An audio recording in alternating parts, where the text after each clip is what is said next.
I was the only lesbian in a house full of other women who called everything girls only. So I stopped paying their bills and watched them turn into strangers overnight. And now they're begging. Hey, Reddit, ever get treated like a walking wallet by your own family? Yeah, same. I was the only one in a family full of women who called everything girls only, except when bills were due. They left me out of dinners, trips, birthdays, but always remembered me when rent was late or something needed fixing. I stayed quiet for years, kept helping, kept showing up, until they crossed the line one too many times. So I pulled the plug, and their whole world started falling apart. Here's how it went down. So I'm Eunice, 28, female. And my entire family, at least the part that still talks to me, is all women. My mom, two older sisters, Amanda and Taylor, 31 and 33. Three aunts, two are my mom's sisters, and one married in. Basically, I was raised in a chick cult, and not the cool kind where they actually like you. My dad dipped after a nasty divorce when I was a kid, and nobody's heard from his side of the family since. So yeah, I grew up in a house where I was the only one who didn't quite fit their mold, and anytime I disagreed with something, I got the passive-aggressive, "you're just like your father" digs. Mom's always had this switch, sweet one minute, cold the next if you didn't fall in line. Anyway, a few years ago, my mom and her sisters started doing these girls-only weekends. It kicked off with some movie, The Avengers or something, and I guess it was a blast because they started doing outings every couple of weeks after that like clockwork. I didn't care at first. I'm not the type to get in anyone's way or make a fuss. I live alone, got a solid job, my own space, and hobbies. If they want to do brunch and gossip, go for it. But then it started snowballing. What started as just girls' movie night became, let's go to the zoo, let's do dinner, let's do a spa day, let's go bowling, even a baseball game at one point. Not kidding. Half of those things aren't even girly to begin with, but still, no invite for me. And every time they posted pics in the group chat or raved about how fun it was, I'd just leave a thumbs up emoji and scroll on. Tried to act like it didn't bother me. Thing is, I'm not some distant cousin or random family friend. I'm their daughter, their sister, and I'm the one helping them out more than anyone else. I'd been giving my mom money every month for years to help with bills. My younger aunt needed help with a car payment. I spotted her. One of my sisters got laid off for 3 months, and guess who paid her rent? Me. I've never thrown it in their faces either. I was raised to help family, even when they're annoying, but they sure don't treat me like I matter. My sisters, though, whole different story. My mom acts like they're royalty. Every time one of them does something basic like land a job or cook a lasagna, it's this whole group text explosion of "proud of you, girl," or "you're amazing, babe." I bought my mom a new fridge last year after hers died, and she told me, "That's nice," like I was some random neighbor lending a hand.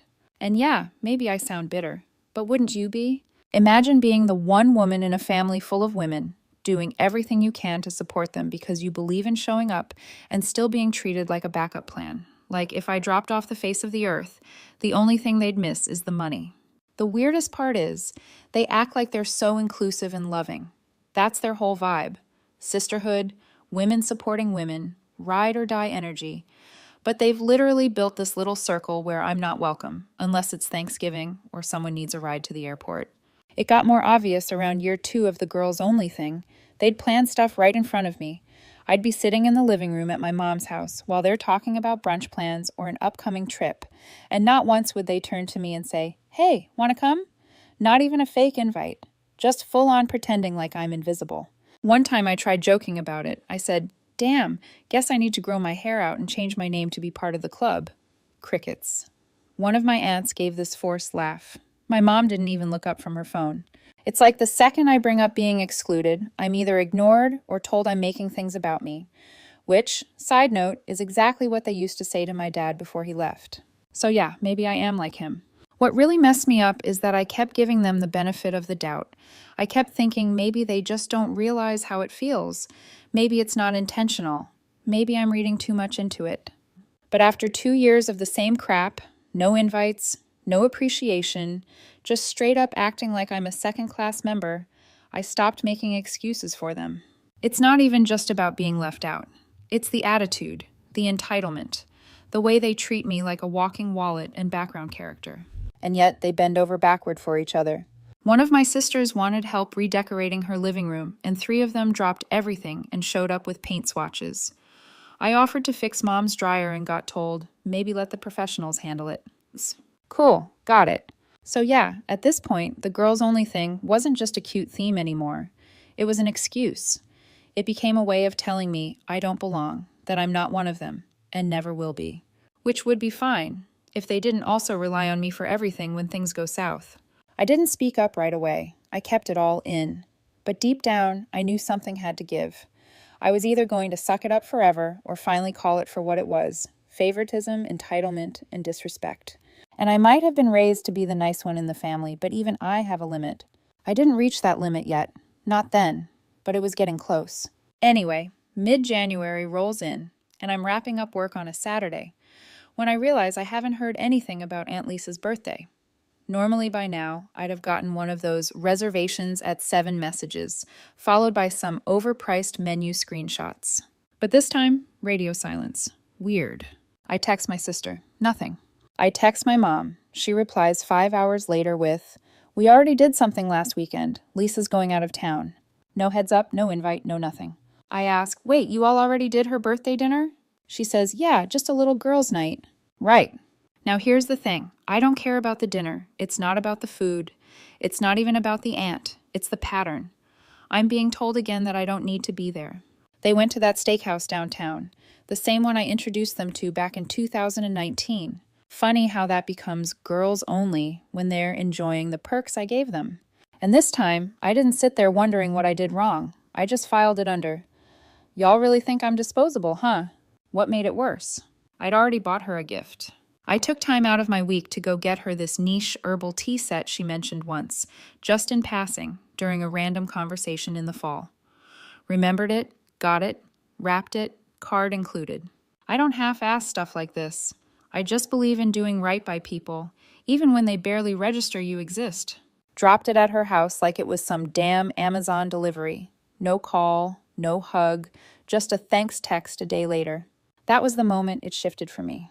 Not because of the dinner, not even because of the gift. It was realizing I'm the afterthought. I'm the one who gets remembered after the fun's done, and only because I might bring a gift. I didn't vent, I didn't argue, I didn't guilt trip anyone. Because I understood what gets respect in this family. No, it's not effort, it's not sacrifice, it's being part of their clique, the girl club, the inner circle. If you don't fit the mold, you don't get the credit. Doesn't matter what you do for them behind the scenes. That doesn't get posted about. That doesn't get thank you texts. That gets ignored. So when people ask why I didn't say anything earlier, it's because I didn't want to sound petty. I let them have their girls' nights, their spa days, their inside jokes. I wasn't trying to crash their party. But now it's not just girl time. It's family time, minus the one woman they don't feel like including. That week I made a decision. No more extra effort. I wasn't going to chase inclusion or bend over backwards trying to earn something they were never going to give me. Respect shouldn't be a reward for shutting up and giving more. So I pulled back a bit, not dramatically, just started saying no a little more. My aunt asked if I could help her fix her broken screen door. Told her I was tied up. My mom needed help figuring out her insurance portal again. Told her to call the company. My sister asked if she could borrow money for the 3rd time this year. Told her not right now. You'd think I burned their house down. Got a passive-aggressive, "Some people change when they get money" text from my mom 2 days later. Didn't even respond. What I realized is they don't just expect me to help. They count on it. They feel entitled to my time, my money, my attention. But not my presence. Not my voice. Not my seat at the table. I'm good enough to fund the family, but not good enough to hang with it. So, I didn't care about the steak dinner. I cared that I was the only one ever left out. I cared that they didn't even see it as wrong. And trust me, I was already noticing them gearing up for something else. Talk about a summer escape had already started floating around in the chat. They called it just a little beach trip, nothing big, but I knew exactly where it was headed. So, usually around March, the women in my family start buzzing about the yearly beach trip. It's a tradition. Week-long rental. Everyone brings food. Some do nothing but post selfies pretending they cooked. And I, of course, do most of the heavy lifting. Literally. And financially. I've been covering the house deposit and sometimes more because, being the responsible one in the family apparently means you're also the designated ATM. But this year? Nothing. Not a word. The group chat was weirdly quiet. At first, I figured maybe they were scaling back, but then I started seeing things. Instagram posts with captions like "Sun's calling," shopping bags with beach gear, vacation body countdowns from my sisters like they were training for a photo shoot. Even my aunt asked me casually if I still had that big cooler. No mention of the actual trip, just sneaky little breadcrumb clues. I didn't need Sherlock Holmes to piece it together. They were planning the beach trip, the same one I usually bankroll. The same one we all agreed last year was such a great tradition. Only difference now? Apparently I didn't make the cut. Now here's where it gets wild. Back in December, we had this throwaway convo after Thanksgiving where I joked, "Guess I'll cover the beach house again, so you guys don't end up in a shack with no AC." They laughed like I was doing stand-up and said things like, "You're the best. We'll owe you one." That was it. That was the full extent of the planning meeting. And apparently, that was good enough for them to move forward. Like I was fully locked in as the unpaid sponsor. Planning the trip, choosing the house, even putting down my name for the booking. But never once bothering to tell me they were turning it into a girls-only event. I found out the final detail through a comment one of my aunts dropped on my sister's post. "So excited for our beach week. Thank you again for reserving it under Eunice." I swear you could hear the record scratch in my head. Let me get this straight. They're taking a vacation without me, on my tab, using my name, and had zero intention of telling me until the deposit went through. That's not family. That's organized theft and flip-flops. At this point, I wasn't even angry. It was actually kind of hilarious. Like watching toddlers try to pull off a bank heist with crayons and a fake ID. Just dumb enough to be bold. Now, I could have blown up the group chat. I could have called everyone out and gone nuclear. But why bother? They don't listen when I talk. They only listen when I act. So I did what any logical woman would do. I logged into the reservation portal, canceled the pending booking, and removed my card from the account. No warning, just poof. The fallout came quick. Within 24 hours, I got the first wave of text messages. They started light, confused. "Hey, something's wrong with the payment?" Then came the passive-aggressive wave. "I thought you said you'd handle it." Followed by my personal favorite. "We already told the kids we were going. This isn't fair." Fair. You're booking a vacation behind my back, using my card, and not inviting me because I wasn't born into your inner circle, and you're talking about fair? But I didn't respond. Not because I was sulking or trying to be dramatic, but because silence is a full sentence. They wanted to pretend I didn't exist? Fine. I returned the favor. Quietly, efficiently. Then, just to drive the point home, I booked a mountain cabin for the same week.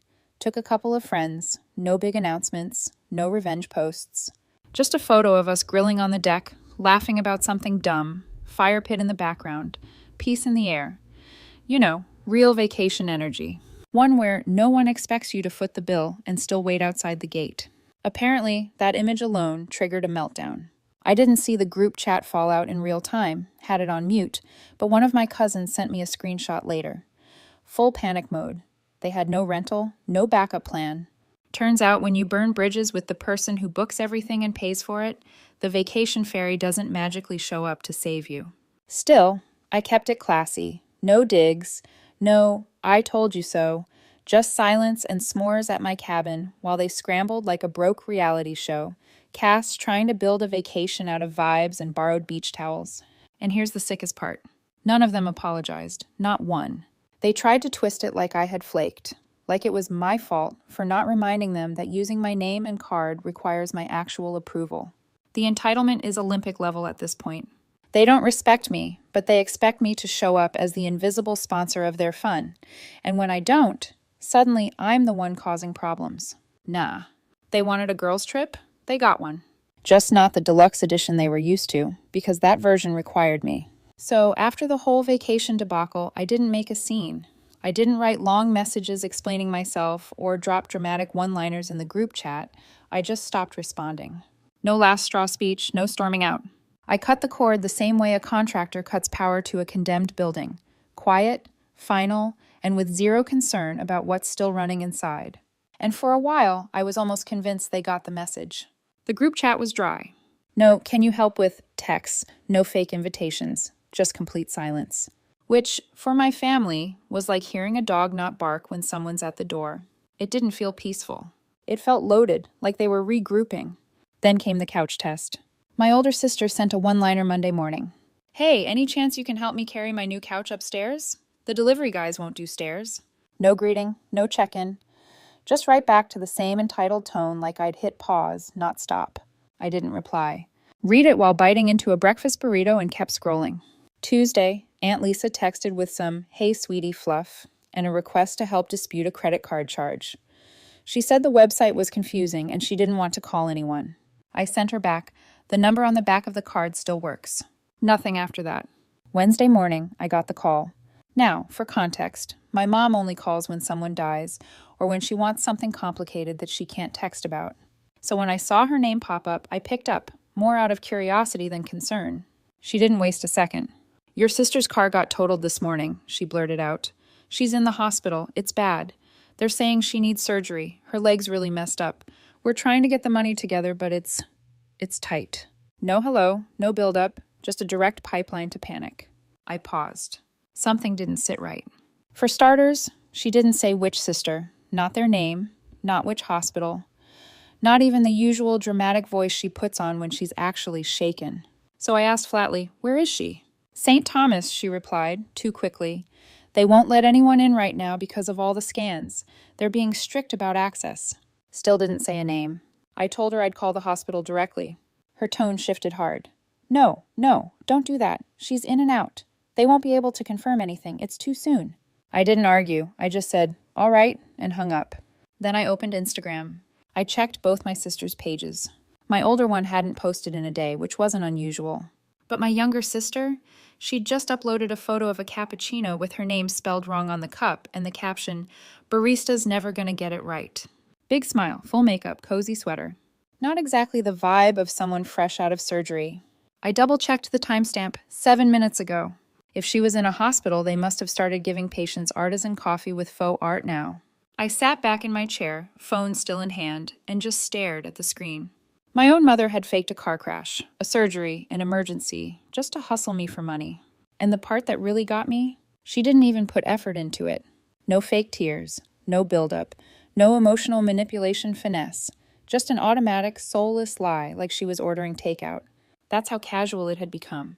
Weaponizing disasters to squeeze me like a bank account that can't close. I didn't call anyone. I didn't text back. I just let that sit. The next morning, the group chat flared up with vague nonsense. My mom dropped a passive message. "Thanks to everyone who came together yesterday. I'm reminded why family matters." Translation. I didn't get what I wanted from Eunice, but I'm still going to pretend the scam worked. Then Lisa posted, "Some of us just do more, and that's okay." I closed the app. I wasn't shocked anymore. I was done.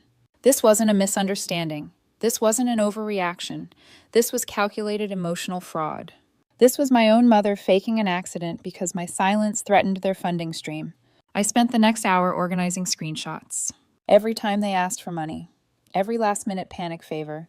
Every guilt text I'd brushed off until now. I filed it all in a folder on my phone titled "For Memory."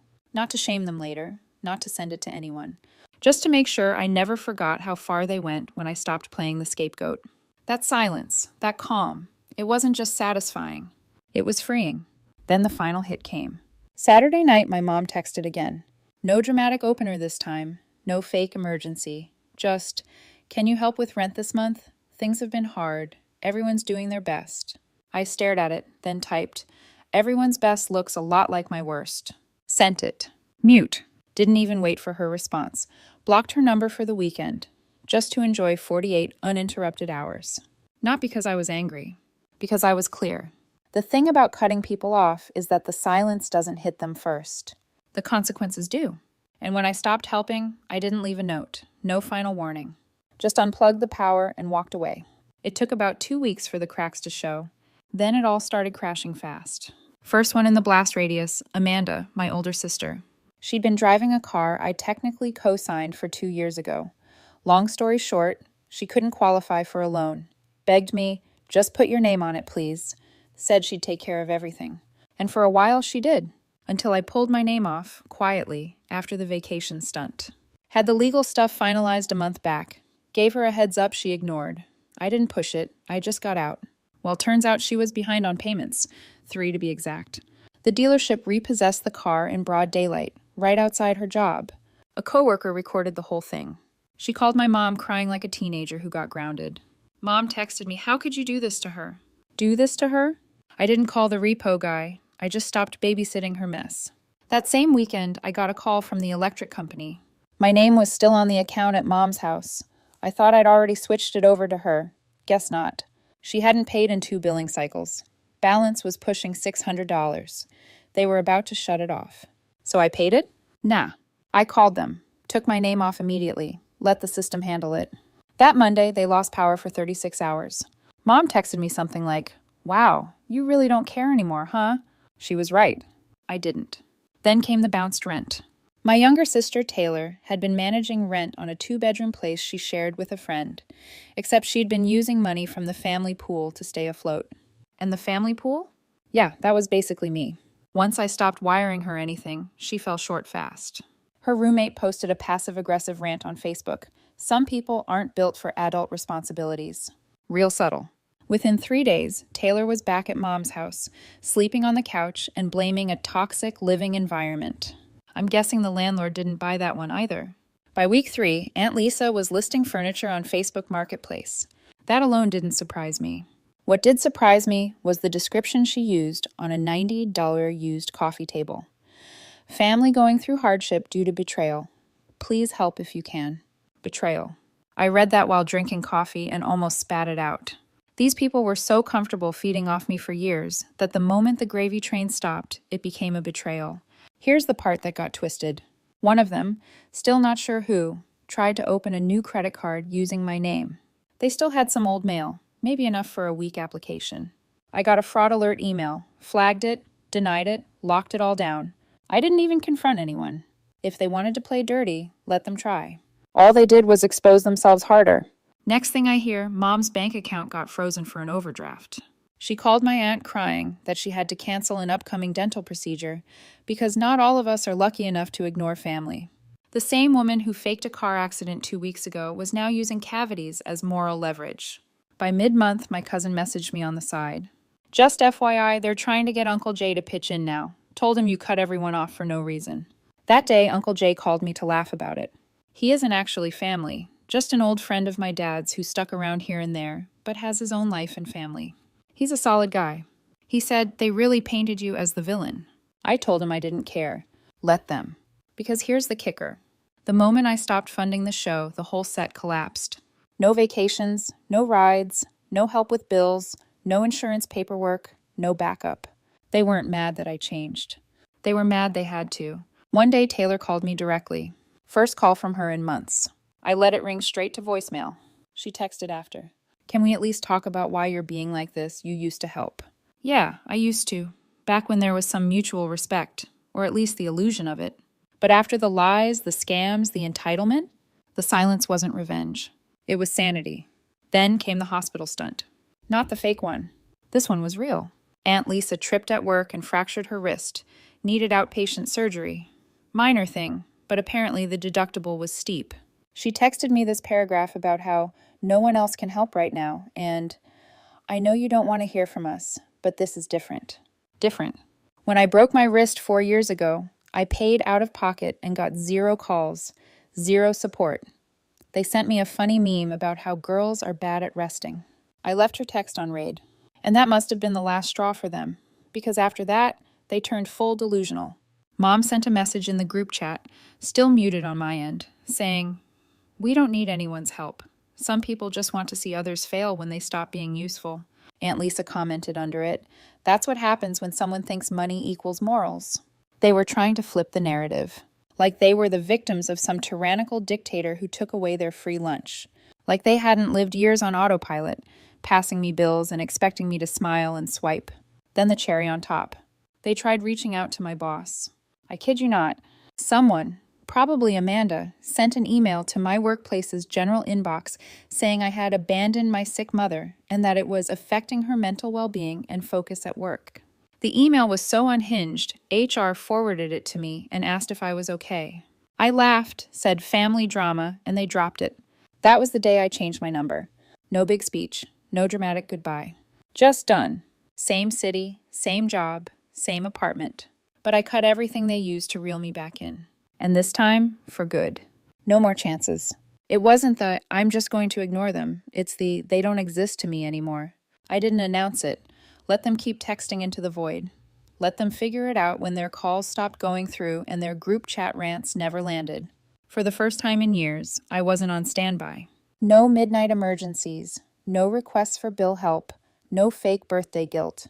Just a clean, quiet line where there used to be chaos. The only one I still kept in touch with was Uncle Jay. He'd call occasionally with updates, like giving me a sports recap of a team I'd stopped rooting for. Apparently, Amanda's struggling with her commute. Taylor's eating through Mom's pantry like a plague of locusts. And Lisa's been pawning furniture so fast the living room looks like a crime scene. He asked if I was good. I told him I was better than I'd ever been. But deep down, I knew the silence wouldn't last. This wasn't over. I knew it wasn't over. You don't unplug yourself from a whole system of manipulation and just expect them to let you walk away. Parasites don't give up their host that easy. It was a Saturday morning. I had the windows open, coffee on the counter, and some jazz playing low on my Bluetooth speaker. Peaceful, almost fake, considering the kind of year I'd had. The air even smelled clean, that weird stillness you get when everything's just right. Then came the knock. Not a polite one. Not a neighborly, hey, you got a sec kind of knock. This was fist on wood, full-blown aggression. Someone trying to break rhythm more than make contact. I opened the door, and there she was. My mother. Not the version of her that used to bake cookies and force hugs. This was a different version. Hair wild, eyes locked on me like I'd personally pushed her off a cliff. Her mouth already moving before I could even say a word. You really think this is how you treat family? She snapped. You think you can just throw us all in the street and pretend like we don't exist? I blinked. No hi, no can we talk. Just immediate accusation like I'd burned the house down and left a note saying, figure it out. I didn't answer right away. I just looked at her. Really looked at her. She looked tired. Not tired from work or age.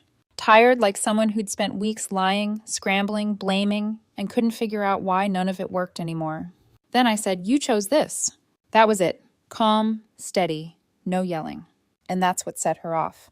You're just like your father, she hissed, like it was the ultimate insult. Cold, selfish, ungrateful. He walked out on this family, and now you're doing the same thing. I stayed in the doorway, arms crossed, not giving her an inch. Dad left because you treated him like garbage. I just figured it out sooner. She slapped me. Open palm, right across the face. Not hard enough to knock me back, but hard enough that the music inside stopped feeling appropriate. I didn't flinch. I just nodded slowly, like a math equation had finally solved itself. That's all you had left, huh? I said. When the guilt stopped working, when the lies stopped landing, you went old school. She started pacing, rambling, something about Taylor having nowhere to go, Amanda being in debt because of me, Lisa not being able to get her life together because she's so stressed. Then she pointed to the street and barked, "You're sitting here in your little apartment living your little life while your family is drowning." You mean the family that used me like a checkbook and left me out of everything unless something needed fixing? I asked. She didn't answer. Instead, she grabbed the potted plant by my door, this ugly ceramic cactus someone from work gave me, and hurled it down the steps. Ceramic exploded, soil everywhere. Didn't even blink. You think this makes you strong? She shouted. You think cutting everyone off makes you better? You're a coward, a spoiled little coward, just like your father. Then she started pulling stuff from the small patio table, tossed my ashtray, knocked over the folding chair, took her keys, and started scratching the paint on the railing like a teenager keying an ex's car. I stepped back, pulled my phone from my pocket, still calm. She kept yelling, "You'll regret this. You'll die alone, just like him." Then she kicked the panel near my AC unit. It cracked. Not even a big crack, just enough to be stupid. That's when I dialed. Not to threaten, not to warn her. I called the cops. Told them my mother was trespassing and vandalizing my property. I said it as flat as I'd order lunch. She heard me.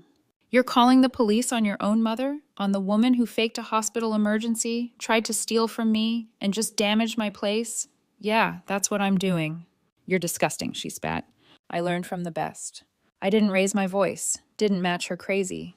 I just let it burn through her, that I wasn't the same kid who used to say yes to every guilt trip. I wasn't the same woman who bailed them out when they forgot to pay the water bill or used up their data plan streaming Netflix all month. I was done. The dispatcher stayed on the line, asked if she was still on the premises. I said yes. My mom stood there, shaking, not crying, just raging, like she couldn't figure out how someone like me, someone who always bent, suddenly wouldn't break. I watched her deflate a little when she realized I wasn't bluffing, that the police really were on the way. She backed off the porch, took a final look at me, then turned and stomped toward her car. Before getting in, she shouted, "Don't come crawling back when no one wants you."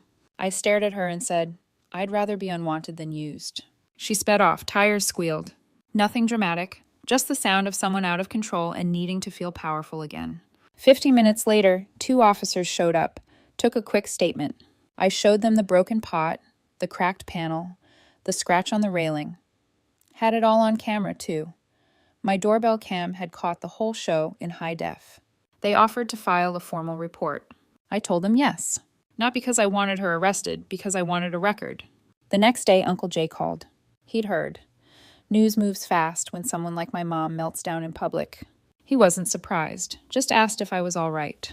Yeah, I told him. She finally showed me who she really is. He sighed, said, "Sometimes people aren't mad that you stopped helping. They're mad you stopped believing they needed help in the first place." I hung up and stood in the middle of my living room, letting the quiet settle in. She was gone. Not physically. She still existed, still lived 15 minutes away, but the illusion was gone. The idea that she'd change, or understand, or even just back off when I asked her to, all that died the moment she threw a flower pot and scratched my porch rail like a teenager throwing a tantrum. That was the final break. No more texts, no more second chances, no more shared blood excuses. Just me standing in the wreckage of a family that expected me to hold everything together and hated me the moment I stopped. A week later, and things still felt quiet. Not fake quiet, real quiet. No buzz on my phone. No fake emergencies. No guilt bombs wrapped in just checking in texts. It was like someone hit mute on a sitcom that ran too many seasons past its prime. After the cops came that day, I didn't try to spin anything. I told the truth. She slapped me, keyed my porch rail, threw a pot at the steps, screamed like I was the devil. The officer wrote everything down, asked if I wanted to press charges. I said no, just document it. I wanted something on paper in case she pulled this again. He nodded and left, but the damage was already done. That report? It shattered whatever fantasy she had about me always staying quiet. She didn't get arrested, but she got warned, officially. And she hated that.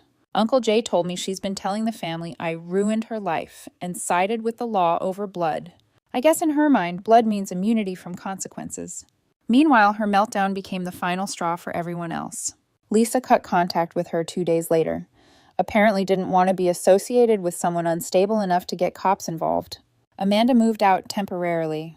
Said she needed space, but really she's couch surfing now. Taylor's still stuck there, but barely speaks to Mom. The house is a powder keg with no one left to absorb the heat. And me? I'm just watching it unravel from a distance. I changed my number, blocked every one of them except Uncle Jay. He's the only one who talks to me like I'm human, not a debit card with legs. He gives me updates but never tells me to fix it.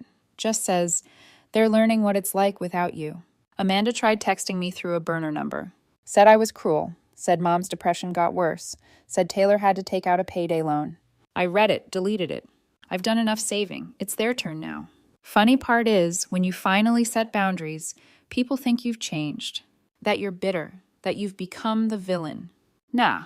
I'm the same woman who helped fix the fridge, paid for birthdays, booked the rental houses, handled bills, listened to their messes. The only thing that changed? I stopped playing dumb. I started using my money on myself. Nothing flashy, just normal stuff. Replacing worn-out sneakers, fixing the AC in my car, ordering takeout without calculating if I'd need to send cash to someone else that week.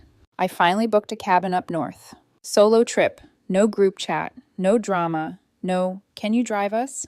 I sit outside most evenings now. It's weird not checking my phone every 5 minutes for another favor. It's almost too still. But then I remember that scratch on the porch rail, the one she left. I left it there. Could have sanded it off by now, but I don't. It reminds me how close I came to losing my peace again. Mom hasn't reached out since. No apologies, just silence. Probably still spinning the story her way. Probably still thinks I'll break eventually. I won't. I'm not mad anymore, not even sad. Just done. Some people think silence means defeat. For me, it means I finally won.